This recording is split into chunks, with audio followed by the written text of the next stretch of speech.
जैसी करनी वैसी भरनी, ये वाक्य तो आपने सुना ही होगा। अर्थात जैसे आप कर्म करोगे वैसा ही आपको फल भी प्राप्त होगा। लेकिन मेरा एक प्रश्न है, क्या आप इस बात पर यकीन करते हैं कि जैसा आप कर्म करेंगे वैसा ही आपको फल भी मिलेगा? अब आप में से अधिकांश लोगों के मन में ये प्रश्न जरूर उठ रहा होगा कि आखिर इसमें पूछने वाली बात क्या है। ये तो सत्य ही है कि जैसे हम कर्म करेंगे वैसा ही हमें फल भी मिलेगा। लेकिन एक बार के लिए आंखें बंद करके अपने आप से यह प्रश्न कीजिए, देखिएगा कि आपको इस प्रश्न का उत्तर स्पष्टता से नहीं मिल पाएगा। कहीं न कहीं आपके मन में एक संशय जरूर होगा कि क्या ये बात सच है या झूठ, क्योंकि आपने अपने आसपास तो ऐसे कई लोगों को देखा होगा जो लोग बहुत अच्छे कर्म करते हैं, बहुत अच्छे स्वभाव के होते हैं, वे कभी किसी का बुरा नहीं करते, किंतु फिर भी उनके साथ हमेशा बुरा होता है। वे लोग हमेशा दुखी रहते हैं, हमेशा परेशान रहते हैं। आपने कई बार यह भी देखा होगा, या फिर आप में से ही ऐसे कई लोग भी होंगे जिन्होंने अपनी परीक्षाओं के लिए जी तोड़ मेहनत की होगी, लेकिन फिर भी अंत में उनके हाथ निराशा ही लगी। तो इसका अर्थ क्या हुआ? क्या इसका अर्थ यह है कि जिन महापुरुषों ने इस कहावत को कहा है, क्या ये झूठ है? क्या वो महापुरुष गलत थे? नहीं, वास्तविकता तो यह है कि हम अपने कर्मों का लेखा जोखा समझ ही नहीं पाते, और इसी कारण हम ये सोचते हैं कि हम तो बहुत अच्छा कर्म कर रहे हैं, हम लोगों की भलाई कर रहे हैं, लोगों की मदद कर रहे हैं, फिर भी हमें न जाने क्यों हमेशा दुख और परेशानी उठानी पड़ती है। लेकिन आज की जो कहानी मैं लेकर आया हूँ, इस कहानी के माध्यम से आप ये समझ जाएंगे कि आखिर कर्मों का लेखा जोखा हमारे जीवन पर किस प्रकार प्रभाव डालता है। एक समय की बात है, एक गांव में दो भाई रहा करते थे। दोनों ही कुशल थे, किंतु उनमें से एक बहुत ही क्रूर, घमंडी और बहुत चालाक था। वहीं पर दूसरा भाई बहुत ही शांत स्वभाव का और बहुत अच्छी प्रवृत्ति वाला था। बड़ा भाई जो कि बहुत क्रूर था, बहुत चालाक था, उसने धोखा देकर अपने छोटे भाई की सारी जमीन जायदाद अपने नाम करवा ली थी, और छोटे भाई के नाम पर कुछ भी नहीं बचा था। उसे तो बस एक टूटी फूटी झोपड़ी मिली थी जिसमें वो और उसकी पत्नी रहा करते थे। उसकी पत्नी भी हमेशा बीमार रहती थी और उसे तरह तरह की यातनाएं, पीड़ाएं और समस्याओं का सामना करना पड़ता था। छोटा भाई बहुत गरीब था, उसके पास पैसे भी नहीं थे ताकि वो अपनी पत्नी का इलाज करवा सके, लेकिन वो बहुत शांत स्वभाव का था, अच्छी प्रवृत्ति का था। इस कारण वह कभी किसी से क्लेश नहीं करता था, न ही किसी के लिए बुरा सोचता था। वह कभी किसी का बुरा नहीं करता था। फिर भी उसके मन में हमेशा एक प्रश्न रहता था, हमेशा अपने आप से कहता था, हे ईश्वर, मैंने कभी किसी के साथ बुरा नहीं किया, कभी किसी का बुरा नहीं सोचा, फिर आखिर मेरे साथ इतना बुरा क्यों होता है? मेरी पत्नी हमेशा बीमार रहती है, मेरे बच्चों को 2 वक्त का खाना तक नसीब नहीं होता, और मैं चाह कर भी अपने परिवार को एक अच्छा जीवन तक नहीं दे पा रहा। आखिर ऐसा क्यों? वहीं पर दूसरी तरफ मेरा भाई है जो बहुत धूर्त है, चालाक है, घमंडी है। उसे देखो, वह अपना जीवन कितना ऐशो आराम के साथ जी रहा है। उसके पास ढेर सारा धन है, रहने के लिए अच्छा मकान और खाने के लिए अच्छे अच्छे पकवान हैं। वो तो अपना जीवन मजे में जी रहा है, और मैं यहाँ पर घुट घुट कर मर रहा हूँ। उसे कोई परेशानी नहीं, और मेरी परेशानियाँ खत्म होने का नाम ही नहीं लेती। ये सोचता हुआ वह इस विचार पर पहुँचा कि लगता है बुरे कर्मों का फल ही अच्छा होता है, और अच्छे कर्मों का फल अच्छा नहीं मिलता। और देखते ही देखते यह बात उसके मन में घर करने लगी थी। ऐसे ही कई दिन बीत गए, और अब छोटा वाला भाई और भी ज्यादा परेशान रहने लगा था, क्योंकि उसकी पत्नी की तबीयत ठीक होने का नाम ही नहीं ले रही थी, और उसके सामने तरह तरह की परेशानियां खड़ी थी, जिन्हें देखकर मन ही मन रोता रहता, परेशान होता। एक दिन की बात है, वह किसी काम से दूसरे गांव की ओर जा रहा था। तभी उसकी नजर एक साधु पर पड़ी। वह साधु एक द्वार पर खड़े होकर भिक्षा मांग रहे थे, और वह हमेशा केवल एक ही बात कह रहे थे, तेरे कर्म तेरे हिस्से और मेरे कर्म मेरे हिस्से। जब छोटे भाई के कानों में यह बात पड़ी तो उसे बहुत क्रोध आया। वह तुरंत ही उन साधु के पास जा पहुंचा और उनसे कहने लगा, हे गुरुवर, मैं आपको कब से देख रहा हूँ, आप केवल एक ही बात कह रहे हैं, तेरे कर्म तेरे हिस्से और मेरे कर्म मेरे हिस्से। क्या ये सत्य है? इस बात का जवाब देते हुए वो साधु कहते हैं, हाँ, ये बिल्कुल सत्य है। क्या तुम्हें इस पर यकीन नहीं? तभी वह छोटा भाई उन गुरुओं से कहता है, हे गुरुवर, लगता है आपको कोई भ्रम हो गया है। मैंने अपने जीवन में कभी कोई बुरा कर्म नहीं किया। नहीं, मैंने कभी किसी के बारे में बुरा सोचा, नहीं किसी का बुरा किया। उसके बाद भी मैं हमेशा परेशानियों से घिरा रहता हूँ। तकलीफें दिन पर दिन मुझे और परेशान कर रही है। मुझे तो आज तक मेरे अच्छे कर्मों का कोई अच्छा फल नहीं मिला। फिर आप ये कैसे कह सकते हैं कि अच्छे कर्मों का फल अच्छा मिलता है? मेरी पत्नी हमेशा बीमार रहती है और मेरे घर में खाने तक के लिए पैसे नहीं है। यहाँ तक कि मेरे बच्चे भी भूखे रह जाते हैं और फिर भी आप कहते हैं कि अच्छे कर्मों के फल अच्छे मिलते हैं। तभी वह साधु बड़ी ही शांत स्वभाव से उस व्यक्ति से कहते हैं, लगता है परिस्थितियों ने तुम पर बहुत गहरा प्रभाव डाला है। ऐसा प्रतीत हो रहा है कि तुम परिस्थितियों के आगे हार मान चुके हो और इन कठिन परिस्थितियों ने तुम्हारी सोच को भी बदल दिया है। इसी कारण तुम ऐसा कह रहे हो। इस पर व्यक्ति कहता है, जाओ जाओ, ऐसा लगता है कि खुद परिस्थितियों से हार कर दूसरे के घर भिक्षा मांगकर भोजन ग्रहण कर रहे हो और मुझे कहते हो कि मैंने परिस्थितियों के सामने हार मान ली है। मुझे आपका ये भाषण नहीं सुनना, मैं जा रहा हूँ। तभी उसे रोकते हुए वह साधु उस व्यक्ति से कहते हैं, ठीक है तुम चले जाओ, लेकिन उससे पहले मेरा एक काम कर दो। व्यक्ति कहता है, अरे मैं कोई काम नहीं करने वाला, मैं तो जा रहा हूँ। तभी वह साधु कहते हैं, बेटा मैं जानता हूँ तुम्हारे मन में क्या प्रश्न है। तुम इस बात से परेशान हो कि तुमने अच्छे कर्म की और उसके बाद भी तुम्हें अच्छे फल नहीं प्राप्त हो रहे। लेकिन क्या तुम इस प्रश्न का जवाब नहीं जानना चाहते? क्या तुम यह नहीं जानना चाहते कि तुम्हारे साथ ऐसा क्यों हो रहा है? ये सुनकर वो छोटा भाई कुछ देर के लिए मौन हो गया और कुछ देर सोच विचार करने के बाद वो कहता है, अच्छा ठीक है, बताए मुझे क्या करना होगा। तभी वह साथ उस व्यक्ति से कहते हैं, मेरा बस एक छोटा सा काम कर दो। कल सुबह सुबह तुम मेरे लिए कुछ फल लेकर मेरी आश्रम आ जाना और जब तुम वहाँ पर आओगे तो मैं तुम्हें तुम्हारे प्रश्न का उत्तर तुम्हें दे दूंगा और तुम्हें ये भी समझ में आ जाएगा कि तुम्हारे साथ ही ऐसा क्यों हुआ। इतना कहकर वह साधु अपना भिक्षा पात्र लेकर वहाँ से अपने आश्रम की ओर चल दिए। लेकिन वह व्यक्ति कुछ देर के लिए वहीं पर खड़ा रह गया और यह सोचने लगा कि क्या फल लेकर गुरु के आश्रम जाना चाहिए या नहीं। यही सोचता हुआ वह घर लौट आए। रात भर उसके मन में केवल यही प्रश्न था कि मैं उनके पास फल लेकर जाऊं या न जाऊं। देखते ही देखते सुबह होने लगी और अब उस छोटे भाई ने ये तय किया कि वह फल लेकर उन गुरु के आश्रम जरूर जाएगा।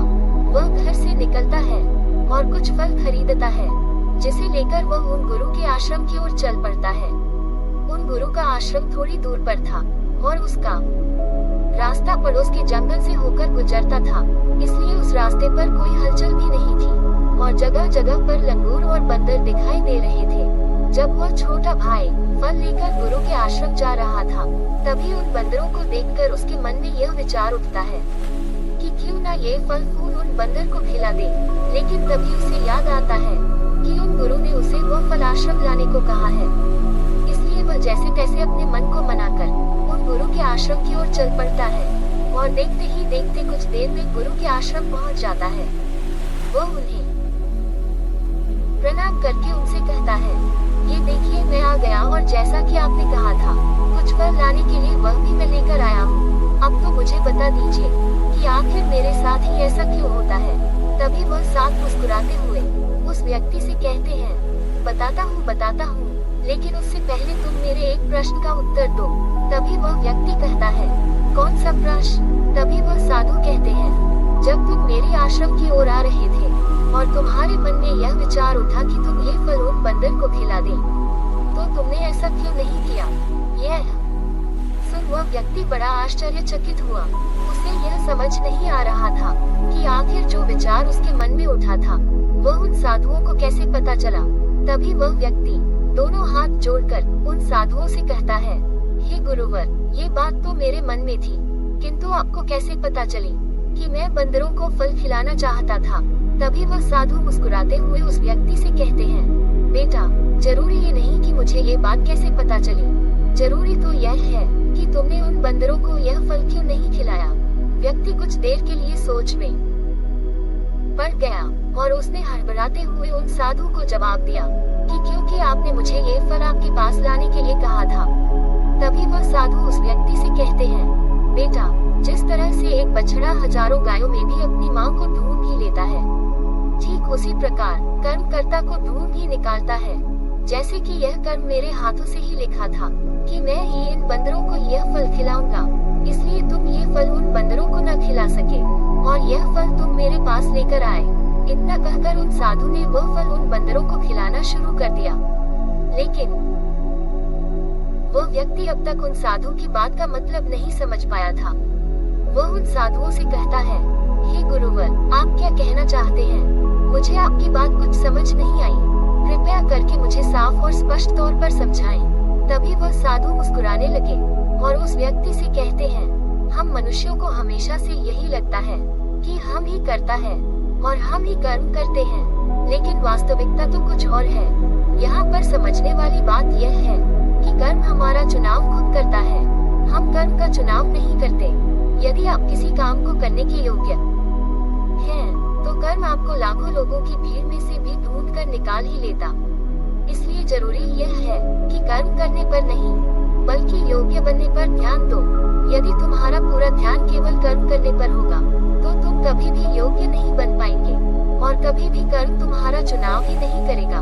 इस पर व्यक्ति कहता है, हे गुरुवर, योग्य बनने से आपका क्या मतलब है? आपका कहना है कि क्या मैं अपने परिवार का पालन पोषण नहीं कर सकता? तभी वह साधु उस व्यक्ति से कहते हैं, नहीं नहीं, मेरे कहने का अर्थ यह नहीं है। मैं तो तुमसे ये कहना चाहता हूँ, योग्य बनने के लिए जिन कर्मों की आवश्यकता होती है, उसके लिए तुम्हें पहले छोटे छोटे कामों को करना शुरू करना होगा। और जब तुम उन कामों में निपुण हो जाओगे, कुशल हो जाओगे, इतने योग्य बन जाओगे, तो बड़ा कर्म या फिर यूँ कहें कि मुख्य कर्म जिस कर्म के लिए तुम बने हो, वह कर्म तुम्हें ढूंढ ही लेगा और वह कर्म तुम्हारे पास खुद ही चला आएगा। उदाहरण के तौर पर तुम इन बंदरों को ही देख सकते हो।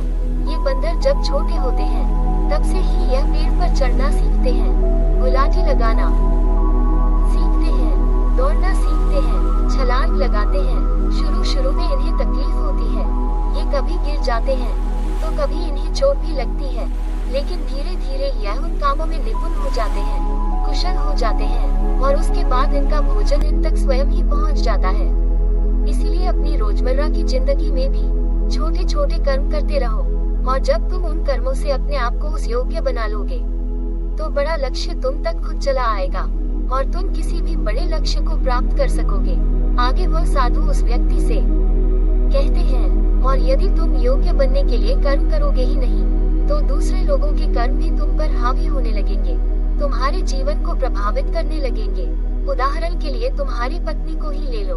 तुम्हारी पत्नी कई दिनों से बीमार है और उसकी तबीयत ठीक ही नहीं हो रही और तुम ये सोचते हो कि पता नहीं तुम्हें किन कर्मों की सजा मिल रही है। तुम अपने आप को अभागा समझते हो, असहाय महसूस करते हो, लेकिन वास्तविकता तो कुछ और ही है। तुम्हें यहाँ पर यह समझने की आवश्यकता है कि तुम्हारी पत्नी बीमार अपने कर्मों से है, न कि तुम्हारे कर्मों से। हो सकता है कि तुम्हारी पत्नी ने अतीत में ऐसा कोई कर्म किया हो जिसकी सजा वह आज भुगत रही है और तुम्हारी पत्नी के कर्मों के कारण ही तुम्हें भी दुख झेलना पड़ रहा है, तकलीफ उठानी पड़ रही है, परेशानियों का सामना करना पड़ रहा है। और यही कारण है कि अधिकांश लोग अपने परिवार के कारण, अपने बच्चों के कारण तरह तरह के दुख झेलते रहते हैं, तरह तरह की परेशानियों का सामना करते हैं। किंतु तुम्हें यहाँ पर यह समझने की आवश्यकता है, यदि तुम इस योग्य होते, तुम्हारे पास इतने पैसे होते, तो तुम अपनी पत्नी का इलाज करवा पाते। और यह भी हो सकता था, यदि तुम इस योग्य होते, तो तुम्हारा विवाह किसी दूसरी स्त्री के साथ हुआ होता जो स्वस्थ होती, लेकिन तुम उस योग्य थे ही नहीं। और यही कारण है कि तुम अपनी पत्नी के कारण आज दुखों में डूबे हुए हो। किंतु अब तक कुछ भी नहीं बिगड़ा। यदि तुम अब भी योग्य बन जाओ, तो दूसरों के कर्म तुम्हें कभी भी प्रभावित नहीं कर पाएंगे। आगे वह सन्यासी उस युवक को चेतावनी देते हुए कहते हैं, मेरी एक बात हमेशा याद रखना, तुम्हें वह नहीं मिलता जो तुम चाहते हो, बल्कि तुम्हें वह मिलता है जिसके तुम योग्य हो। इसलिए कर्म करने से ज्यादा योग्य बनने पर ध्यान दो, अपनी योग्यता बढ़ाओ। केवल कर्म का फल पाने के लिए कर्म मत करो, और फिर तुम कभी भी इन परेशानियों से निकल नहीं पाओगे। तभी वह व्यक्ति उन साधु सामने दोनों हाथ जोड़कर उनसे कहता है, हे गुरुवर, आप हमेशा योग्य बनने की बात कर रहे हैं, किंतु आप यह नहीं बता रहे हैं कि मैं अपनी योग्यता को किस तरह से बढ़ाऊं, ताकि मेरा मुख्य कर्म मुझे ढूंढ ले। तभी वो साधु उस व्यक्ति से कहते हैं, ये तो बड़ा ही सरल है, फिर भी लोगों के लिए यह बहुत कठिन हो जाता है। सबसे पहला उपाय यह है कि जो भी कर्म तुम कर रहे हो, उस कर्म को करके भूल जाओ। अर्थात योग्य बनने के लिए जो भी कर्म तुम कर रहे हो, उसे याद न रखो, उसे भूल जाओ। यह मत सोचो कि जो तुमने कर्म किया है उसका फल तुम्हें कब और क्या मिलेगा। इसीलिए तो कहा जाता है कि कर्म करो, फल की चिंता मत करो। यदि तुम्हारा मन हमेशा फल की चिंता में ही लगा रहेगा, तो इसका अर्थ ये हुआ कि तुमने वास्तविक तौर पर कोई कर्म किया ही नहीं। और हम में से अधिकांश लोग यही गलती करते हैं। उन्हें लगता है कि वह एक अच्छा कर्म कर रहे हैं, जिसका फल भी उन्हें अच्छा ही मिलेगा। उनका सारा ध्यान केवल फल पर होता है, और यही कारण है कि वह अधिकांशतः दुखी होते हैं, क्योंकि जब उन्हें फल नहीं मिल पाता, या फिर यूं कहें कि जब उन्हें अपने मनवांछित फल नहीं मिल पाता, तो उनके मन को ठेस पहुंचती है, और वे लोग दुखी रहने लगते हैं, परेशान रहने लगते हैं, और हमेशा यही सोचते हैं कि मैंने तो अच्छे कर्म किए थे, फिर भी मुझे अच्छे फल क्यों नहीं मिल रहे। और उनका यही सोचना उन्हें अपने लक्ष्य से भटका देता है। हाँ, आप यह जरूर कर सकते हैं, अपना कर्म करने के बाद उसका आंकलन जरूर करें, लेकिन फल की चिंता न करें। तभी तो व्यक्ति उन साधु से कहता है, आप कह रहे हैं फल की चिंता मत करो, लेकिन जो कर्म किए हैं उसका आंकलन जरूर करें, ये कैसे संभव है। तभी वह साधु बड़े ही शांत स्वभाव से उस व्यक्ति से कहते हैं, भांते, जब तुम कोई कर्म करते हो तो तुम्हारे मन में हमेशा फल की चिंता होती है, जबकि तुम्हारे मन में फल की चिंता न होकर ये चिंता होनी चाहिए कि जो भी कर्म मैंने किए हैं, क्या उसका मैंने अपना 100% दिया है या नहीं। जब मैं वह काम कर रहा था तो मेरा ध्यान पूरी तरह से उस काम पर था या नहीं, कहीं मेरा ध्यान भटक तो नहीं रहा था। यदि तुम इन चीजों पर विचार करोगे, ये प्रश्न खुद से करोगे, तभी वास्तविक तौर पर तुम खुद का आकलन कर पाओगे। और जब तुम पूरे ध्यान के साथ किसी कर्म को करोगे, तो तुम्हारे ध्यान की शक्ति भी बढ़ेगी और तुम्हारे कर्म करने की योग्यता भी बढ़ेगी। किंतु यदि तुम ये सोचते हो कि तुम्हें तो केवल कर्म करना है, और केवल यही सोचकर तुम कर्म करते चले जाओगे, तो तुम्हें कर्म का फल कभी प्राप्त नहीं होगा, और न ही तुम कभी योग्य बन पाओगे। इसलिए कर्म करने के बाद आंकलन जरूर करो। ये देखो कि जब तुम वह कार्य कर रहे थे, तुम्हारा ध्यान, तुम्हारा शरीर, तुम्हारा मन पूरी तरह से इस कार्य पर था या नहीं। तभी वह व्यक्ति एक बार फिर उन साधु से प्रश्न करता है और कहता है, हे गुरुवर, आप सही कहते हैं कि जब भी हम कोई कर्म कर रहे हो तो हमारा पूरा ध्यान उस कर्म पर होना चाहिए। लेकिन मैं जब भी कोई कर्म करता हूँ तो मेरे मन में तरह तरह के विचार चल रहे होते हैं। मेरा मन विचारों से ग्रसित होता है, पर तरह तरह की बातें सोचने लगता है। तो ऐसे में मैं अपने मन को किस तरह से केवल एक ही कर्म पर टिका सकता हूँ? क्या इसका कोई उपाय है?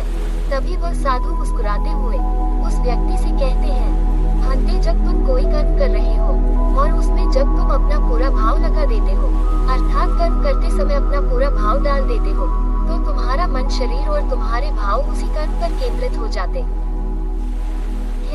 और तुम पूरी निष्ठा, प्रेम और सद्भाव के साथ उस कर्म को कर पाते हो, अर्थात अपना 100% दे पाते हो। और वहीं पर जब तुम केवल कर्म करने की सोच से ही कर्म करते हो, तो तुम अपना भाव नहीं लगा पाते, और न ही तुम उसमें अपनी पूरी निष्ठा लगा पाते हो। इसी कारण वह कर्म नहीं रह जाता है, और न ही उसका कोई फल तुम्हें प्राप्त होता है। आगे वह साधु उस व्यक्ति से कहते हैं, यदि कोई भी मनुष्य इन बातों को सही तरीके से अपने जीवन में उतारे, इन बातों को ध्यान रखकर कर्म करे, तो वह अपने आप को योग्य बना सकता है। और एक बार जब वह योग्य बन जाता है, तो कर्म उसे कहीं से भी खोज कर निकाल लेगा, और वह जीवन में किसी भी सफलता को प्राप्त कर पाएगा। इतना कहकर वह साधु शांत हो गए, और वह छोटा भाई भी अब वह समझ चुका था कि उसके अच्छे कर्मों का फल उसे अच्छा क्यों नहीं मिल रहा था। उसने उन गुरु को प्रणाम किया और वापस घर की ओर लौट गया। दोस्तों, उम्मीद है कि आपको आज की वीडियो जरूर पसंद आई होगी, तो लाइक और शेयर जरूर कीजिएगा और हमें ऐसे ही सपोर्ट करने के लिए चैनल को सब्सक्राइब और घंटी बटन को जरूर दबा दीजिएगा। तो चलिए फिर मिलते हैं किसी और वीडियो में। तब तक के लिए अपना ख्याल रखिए। धन्यवाद।